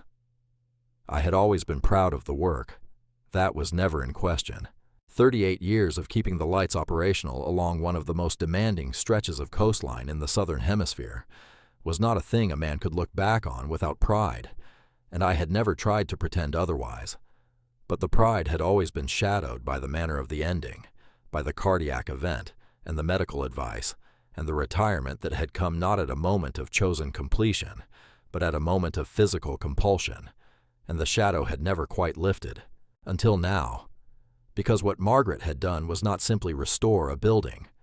What she had done was argue, in the most material and concrete way available to her, that the work had mattered past its own ending, that the maintenance logs in my handwriting were worth putting behind glass, that the stories of the people I had worked alongside were worth gathering and framing and mounting on a wall, that an exhibition dedicated not to famous sailors, but to the ordinary people who kept the lighthouse shining through storms was worth the time and the money, and the 11 months of Saturday meetings and donor calls and archived photographs that it had cost to build. She had made a case, in brick and glass and brass and archival card, that the work had been worth doing, and in doing so, she had addressed, without ever directly naming it, the thing that had sat in me since the retirement that I had never said out loud to anyone. The sense that it had been left unfinished, that the work had simply stopped one day, without ceremony or resolution, and that the years I had given to it had therefore accumulated into something that had no proper ending. Margaret had given it an ending. She had given it, in the most literal possible sense, a permanent home. The formal opening of the restored Lighthouse Museum was held on a Thursday afternoon in late autumn, under a sky that could not have been more Tasmanian if it had been arranged by committee, which is to say that it was gray and dramatic and enormously present, with the kind of cloud over Storm Bay that turns the water below it a deep and serious color, and makes the lighthouse itself look, against that backdrop, as though it belongs to another era entirely. Margaret had organized the attendance with the same precision she had brought to every other aspect of the project, and the people who arrived that afternoon were not a crowd, but a gathering, which is a different thing. A gathering being a collection of individuals who share a specific reason for being in the same place at the same time, and who all know what that reason is. There were people I had not seen in years, former colleagues from postings along the coast, some of whom I had worked directly alongside and some of whom I knew only from the network of mutual acquaintance that builds up across a career in a specialized field. There was a retired harbor master I had collaborated with during a particularly difficult winter 2 decades earlier. There was the woman who had run the administrative side of the Lighthouse Authority for most of my tenure, and who had kept a formidable amount of institutional knowledge organized and accessible across 30 years of various personnel changes and budget cycles. There were the families of some of my former colleagues, people who had come because their fathers or husbands or brothers had been asked to contribute their accounts to the wall, and who wanted to see where those accounts had ended up.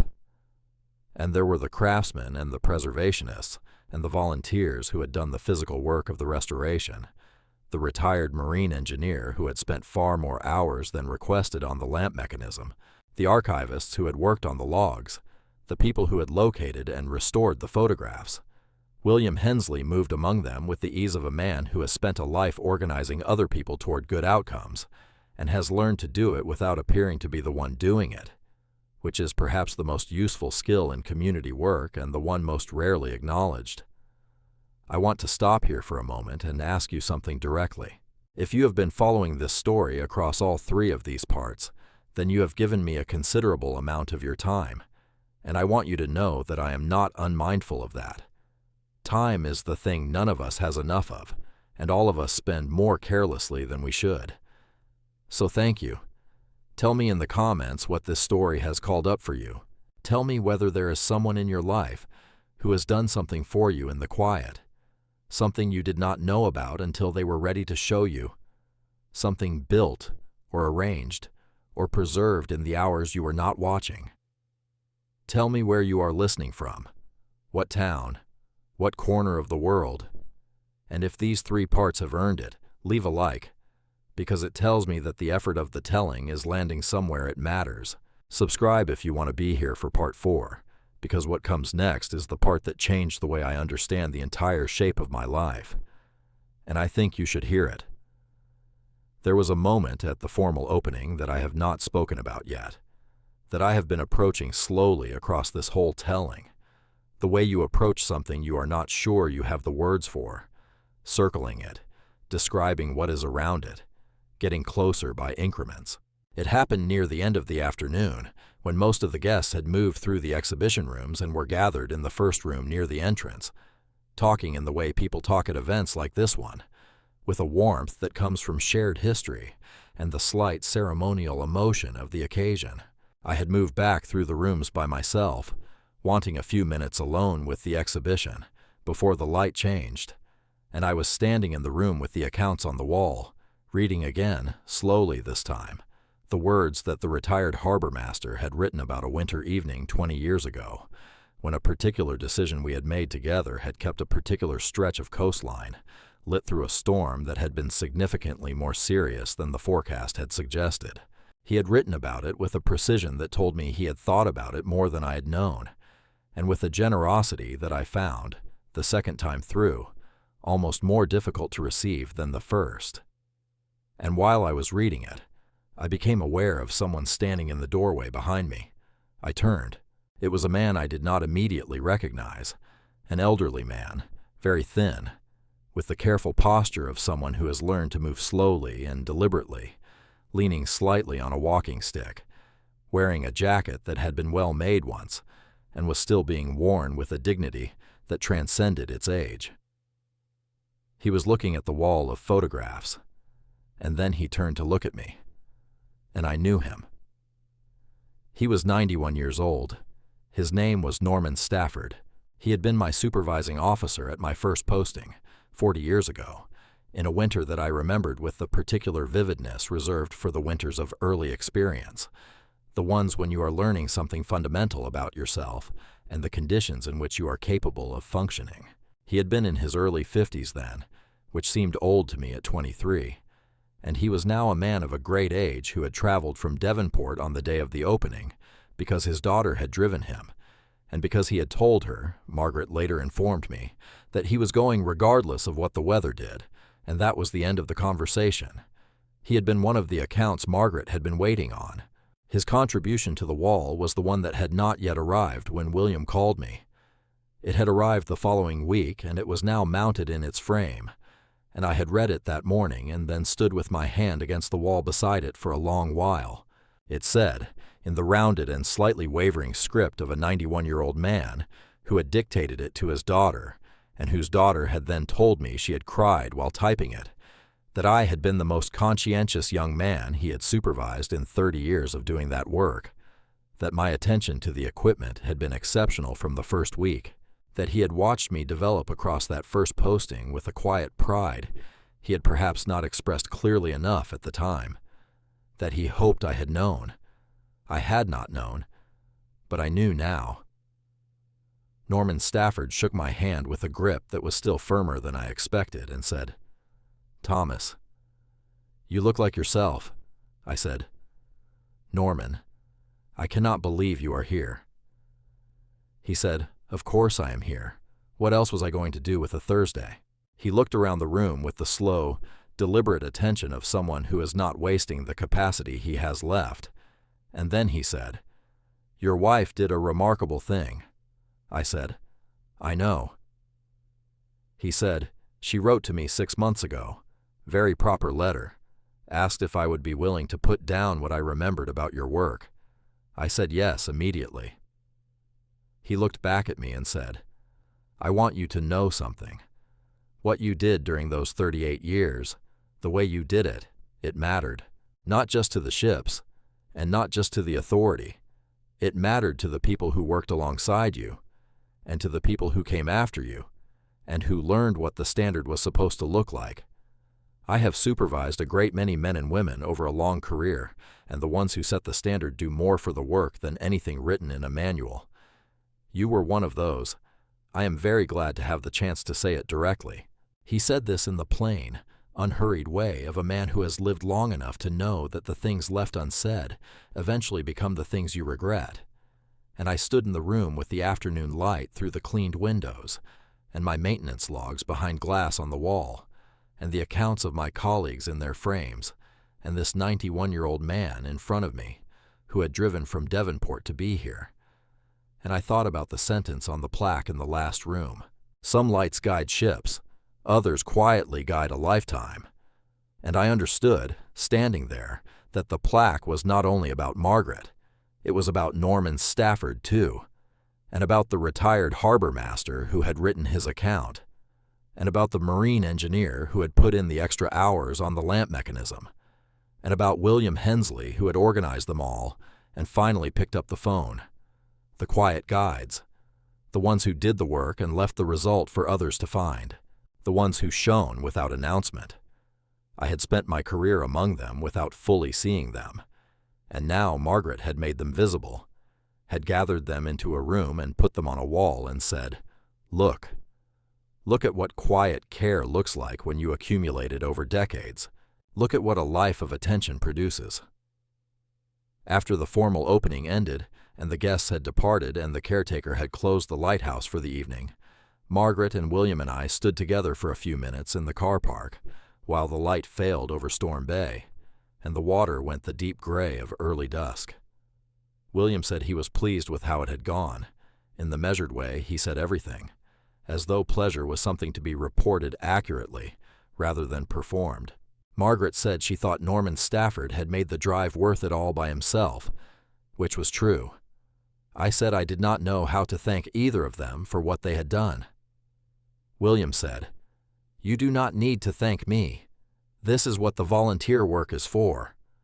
Your wife is the one who built it." I said I knew that. He said, "She also fed us all for 6 months on biscuits and lamingtons at the committee meetings, which I think deserves separate recognition." And Margaret told him very firmly that the lamingtons were from the bakery in Battery Point, and she had never claimed otherwise. William laughed. It was a good sound in the evening air.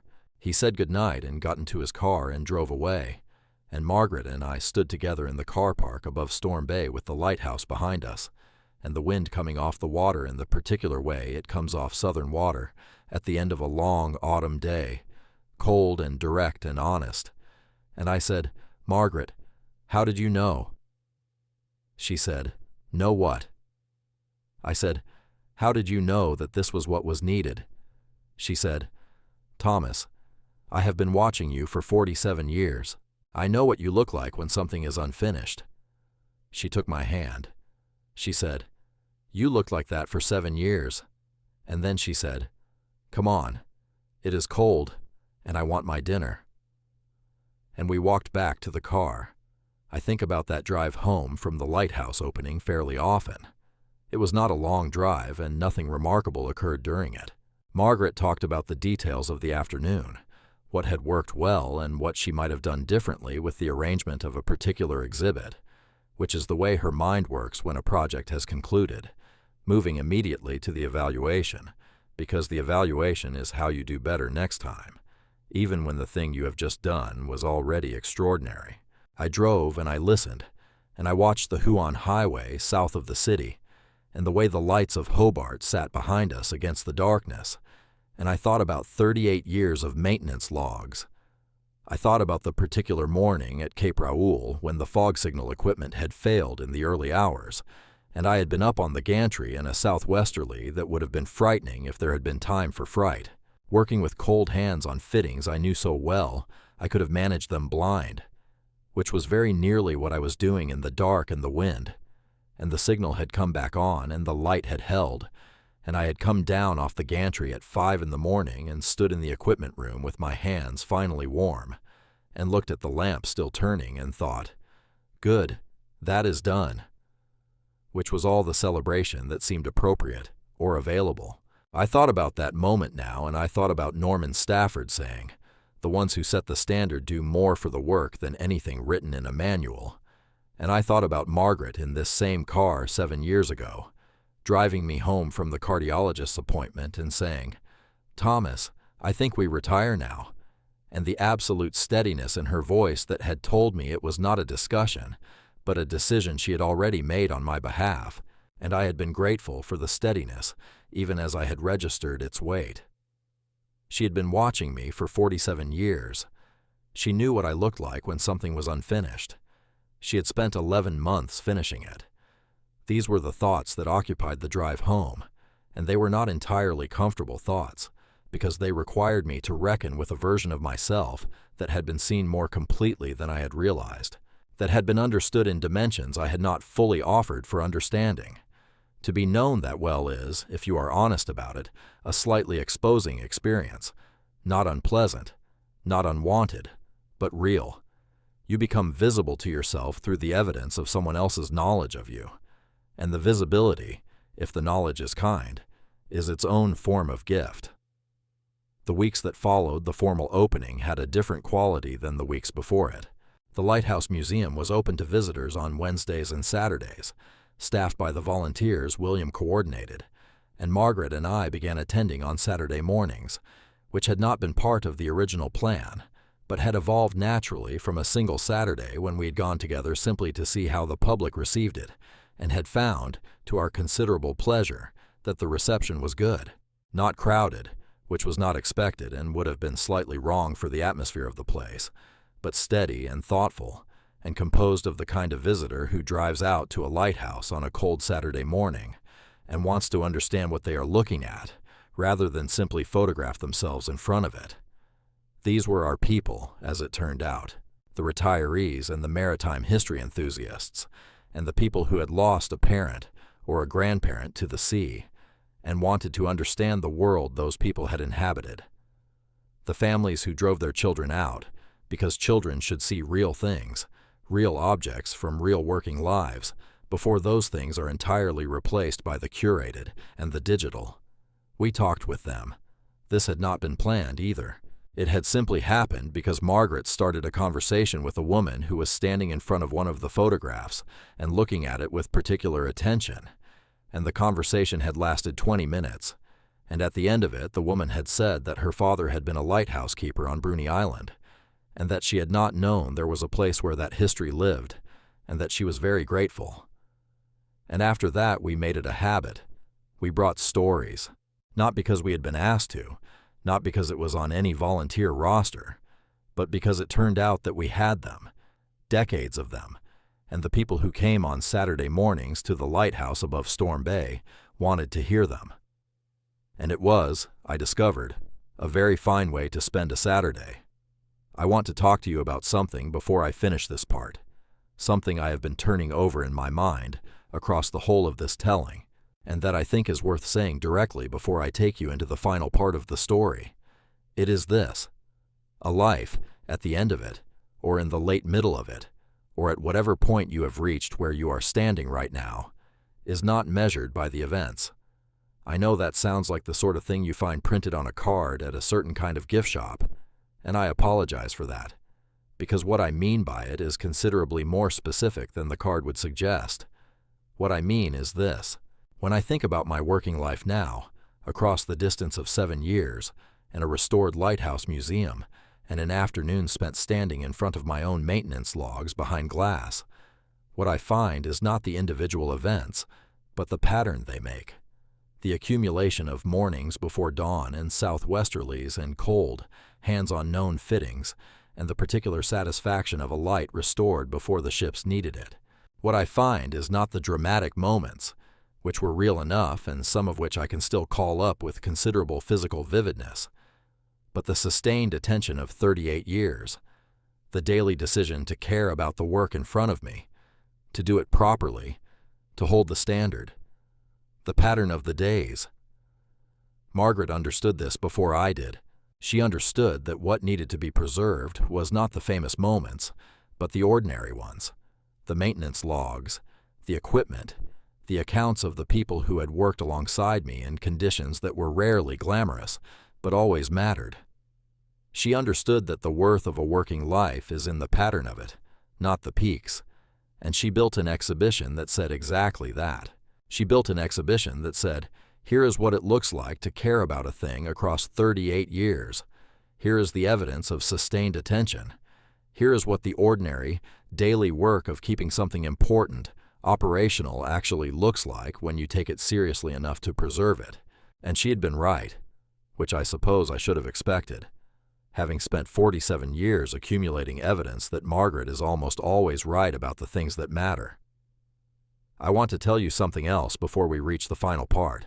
I want to tell you about a Thursday morning in June, about 2 months after the formal opening, when Margaret and I were having breakfast at the kitchen table in the usual way, she with the Mercury and I with whatever she had finished, which that morning was the opinion section, and the light was the winter light that comes through the kitchen window at a low angle at that hour, catching the edge of the table and the rim of the cups and the steam from the tea, in a way that I have been looking at for 31 years, and that still strikes me as particularly fine on a good morning.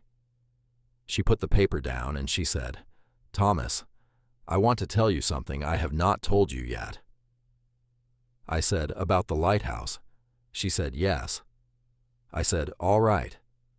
She said, when I started the project, 11 months ago, there was a moment very early on when I almost stopped, before I had talked to William, before I had made a proper plan, when it was still just an idea I was sitting with.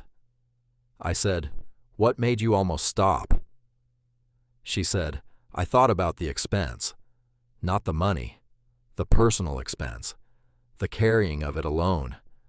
I knew from very early on that I would not be able to tell you because you would want to help physically, and the doctor had been clear about that, and I was not going to permit it.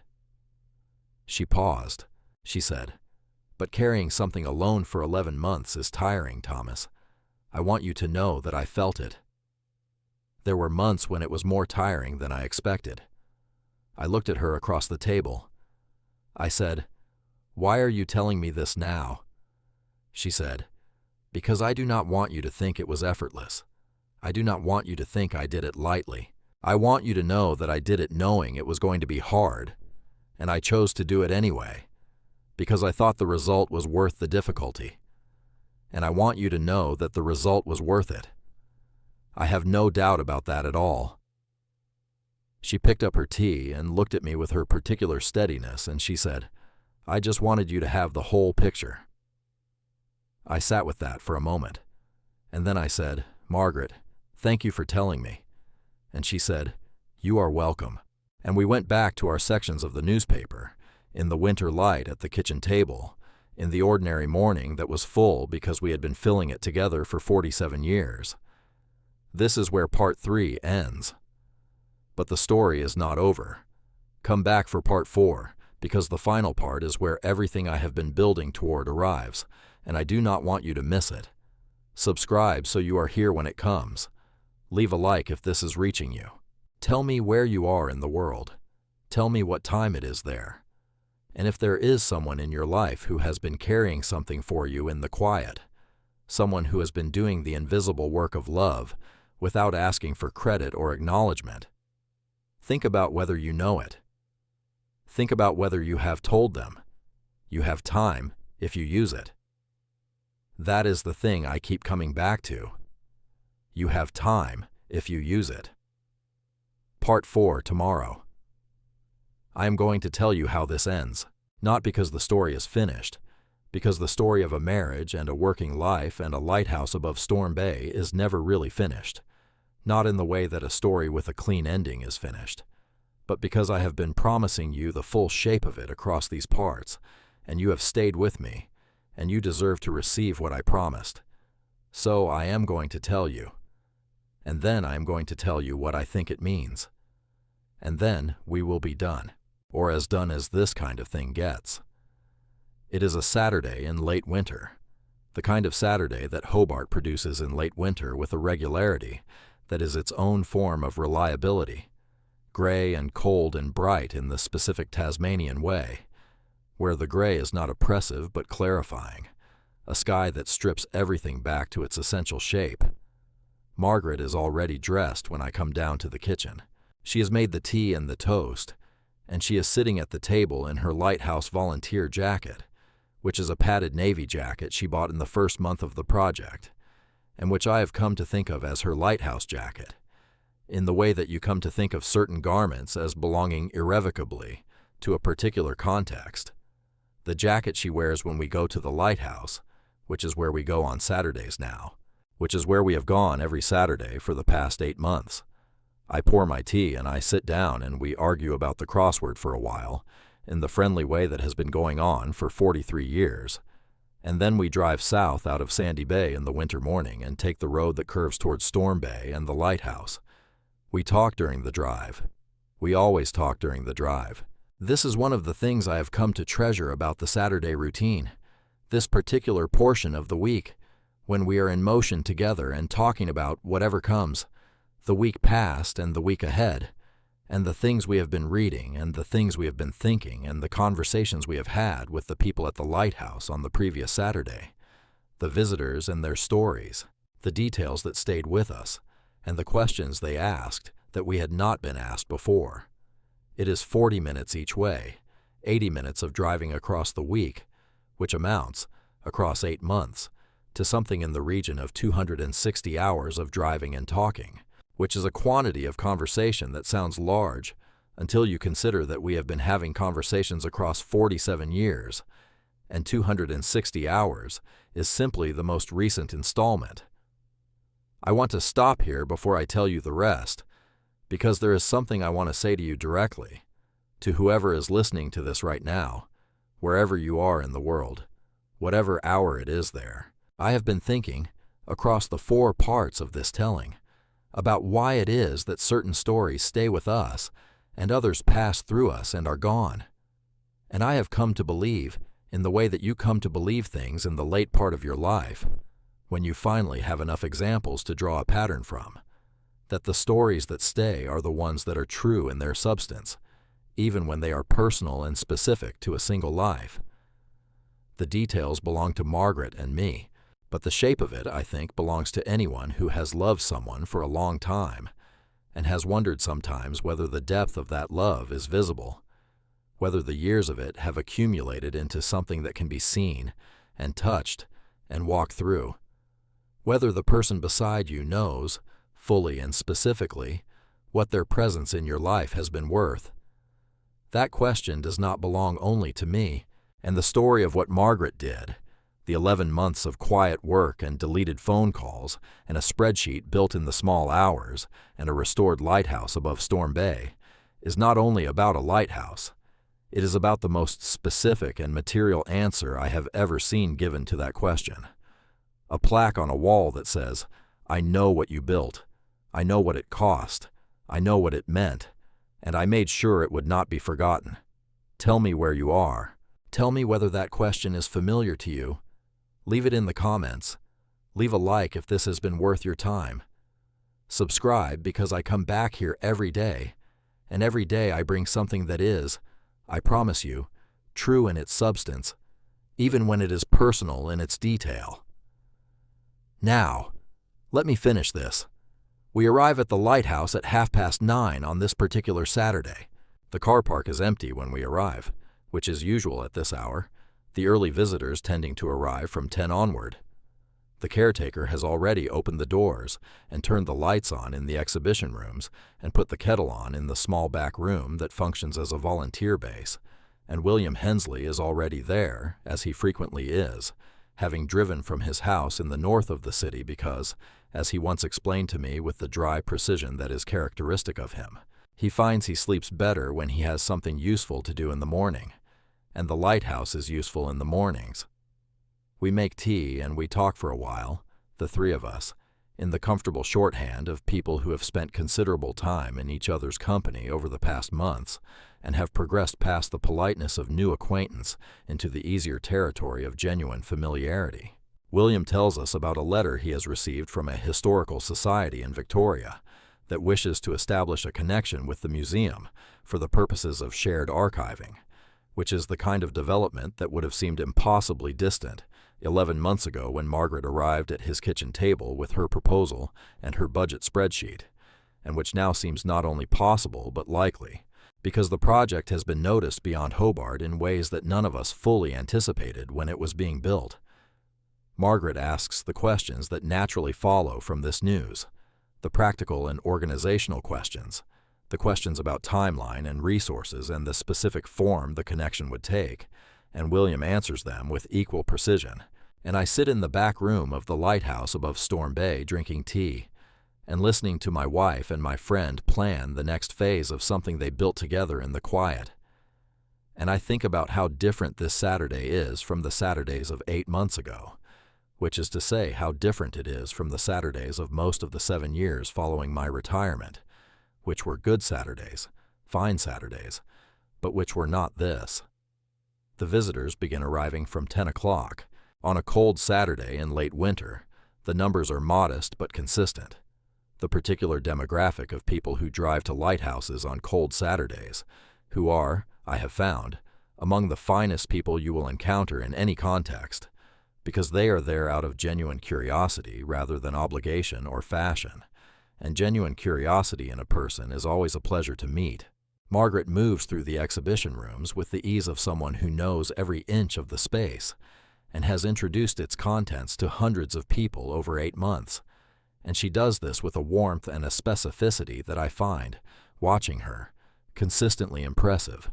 She does not give the same introduction twice.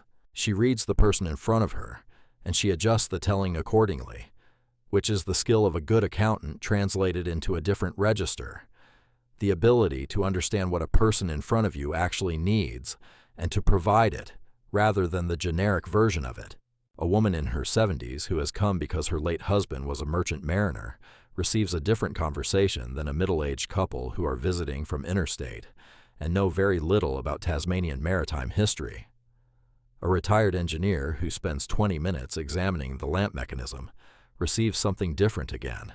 In his case, a detailed conversation with Margaret about the specific technical aspects of the restoration, which she is able to conduct with complete fluency, because she spent 11 months being briefed by William and by the craftsman who did the work, and because Margaret Redford, when she decides to understand something, understands it thoroughly.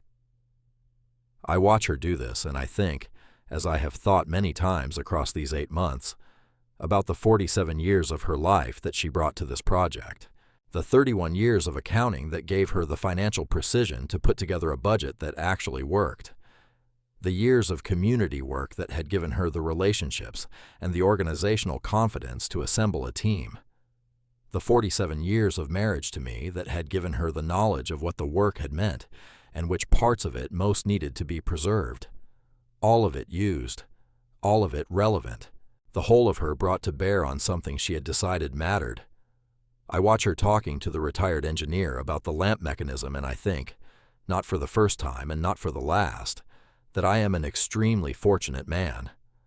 Somewhere in the late morning, a family arrives, parents in their early 40s and 2 adult children in their mid-20s, who have driven up from Huneville for the day and who have a specific reason for the visit. The father's father had worked on one of the lighthouse tenders in the 1960s and 70s, and the family has come because they heard about the museum through a heritage newsletter and because the father's father died 3 years ago, and they want to see whether there is anything here that connects to him. I am the one who meets them in the first room.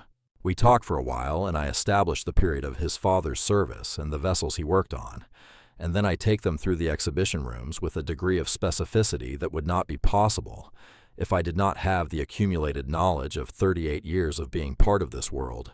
And we find, in the wall of accounts and photographs, a photograph that includes a vessel his father was assigned to, and a reference in one of the archived accounts that names the crew of that vessel during a particular operation, and the father's name is in it. The man stands in front of it for a long time. His adult children stand on either side of him. Nobody says anything. After a while, he reaches out and touches the frame, very lightly, just the tips of his fingers against the glass, and then he takes a step back and he says, "I did not know whether we would find anything." I said, "We did not know either, before the archive was assembled." That is the thing about gathering these records. You cannot predict what they will contain until the gathering is complete. He looks at me and he says, "Who organized all of this?" I say, "My wife." He is quiet for a moment, and then he says, "She must be a remarkable woman."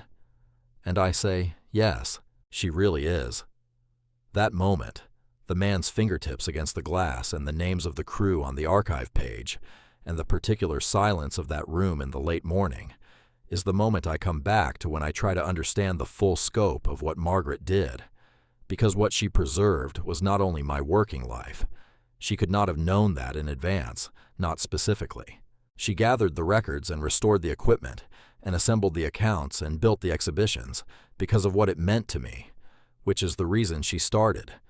But in the gathering, she caught other things as well. She caught the man from Huneville's father. She caught the fragments of lives that had touched the lighthouse infrastructure across the decades and had not been preserved by any official process, because official processes do not preserve the ordinary. They preserve the extraordinary. And most of what happens in a working life is ordinary and therefore invisible to the archive. Margaret had made the ordinary visible. She had decided that the ordinary was worth the trouble of preservation, and in doing so she had given the man from Huneville's family something they had not known existed, which was a record of their father and grandfather as a working man, in a specific vessel, on a specific operation, visible in the documentary record of a period of Tasmanian maritime history. She had given them an answer to a question they had driven an hour to ask, and not been certain they would be able to ask. And none of that had been planned. All of it had been a consequence of the care taken with the gathering, the thoroughness of the work producing results that had not been anticipated, and could not have been. That is what happens when you do something well. The good of it exceeds what you aimed for.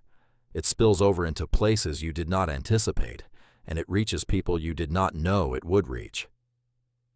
Margaret had aimed for one lighthouse, and one retired supervisor, and one preserved career.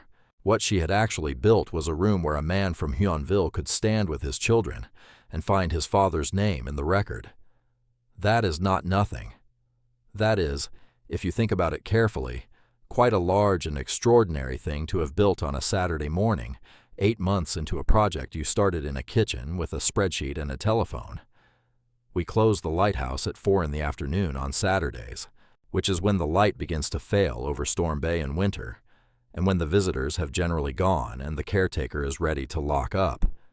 The closing ritual has become comfortable in the way that any repeated ritual becomes comfortable. The checking of the exhibition rooms, the turning off of the case lights, the collecting of the visitor's book which Margaret reads in the car on the drive home, the brief exchange with the caretaker, the walk to the car with the cold air off the water, and the lighthouse standing behind us against the darkening sky. On this particular Saturday, William walks with us to the car park, and we stand together for a few minutes in the way we often do at the end of a Saturday, debriefing the day in the easy and economical way of people who have been doing this together, long enough that the debriefing does not require much ceremony. He mentions the man from Huonville. He says, "Did you see his face?" I say, "Yes." He says, "That is why we do this, is it not?" And Margaret says, "Yes, William, that is exactly why we do this." He says good night and drives away, and Margaret and I stand in the car park for a moment in the gathering dusk. She puts her hand through my arm the way she does on cold evenings, the particular gesture of warmth and companionship that is its own form of language by now, a sentence in the vocabulary of 47 years, and we walk to the car, and I unlock it, and we get in, and I sit for a moment before starting the engine, looking at the lighthouse against the winter sky. The lamp not lit at this hour because the lighthouse is a museum now and not an operational installation, but visible and solid and present above Storm Bay in a way that it had not been visible and solid and present before Margaret arrived with her spreadsheet and her determination and her 47 years of knowing me. And I think about the plaque in the last room. Some lights guide ships, others quietly guide a lifetime. And I think, sitting in the car park above Storm Bay, with my wife's hand on my arm, and the winter darkening around us, that I spent 38 years working with the first kind, and that I have spent 47 years in the company of the second, and that the second is, in the end, the one that has made the most difference. Before I finish, I want to say something to you, something that is not about lighthouses or about me, but about what I think this story is actually about, which is the same thing all the best stories are actually about, which is what it means to know another person, really know them, to pay the quality of attention over years and decades that allows you to see them clearly, to understand what they need before they know how to ask for it, to love them not in the general and undifferentiated way that is easy and requires nothing of you, but in the specific and precise way that costs something, that requires you to keep watching and keep listening and keep revising your understanding as the person in front of you continues to change and grow and become new versions of themselves that you could not have predicted when you started. That is what Margaret did for me, and that is what I hope to do, better than I have managed so far, for her in whatever years we have remaining, because the time is finite, and I am 73 years old, and she is 69, and we have been fortunate, and we know it, and the knowing of it is not a reason for sentimentality, but a reason for urgency. the urgency of attention, the urgency of presence, the urgency of saying, while there is still time to say it, that the 47 years have been the best thing that ever happened to me, that the quiet guides are the ones who make the difference, that some lights do not shine outward into the dark where the ships are. Some lights shine inward, into a single life, making it visible to itself, making it knowable, making it, in the most complete sense of the word, seen. And that to be seen, completely and specifically, and with love, by one person across the long distance of a life, is the nearest thing I have found to what the best of human existence actually feels like. If you have been with me across all 4 of these parts, then you have given me something I value enormously. And I do not say that as a formula. I say it because it is true. Tell me where you are. Tell me what time it is. Tell me in the comments one word. Just one word. The word is seen. Because if you have heard this story, if you have really heard it, then you understand why that word is the right one. Only the people who stayed all the way through will know why. Comment seen, and I will know you were here. Leave a like if this was worth your time. Subscribe because there is a new story here every single day, and every one of them is true in the way that this one is true, which is to say in its substance, even when it is particular. Share this with someone in your life who might need to hear it. Someone who is wondering whether the quiet work of love adds up to anything visible in the end. Tell them it does. Tell them to come and listen, and look after the people beside you. Pay attention to them. They are building things for you in the quiet that you cannot yet see. And someday, if you are as fortunate as I have been, you will walk through the door of what they built and find your own life on the walls, preserved and illuminated and fully, specifically, loved. From Thomas Redford, Sandy Bay, Hobart, Tasmania. Good night.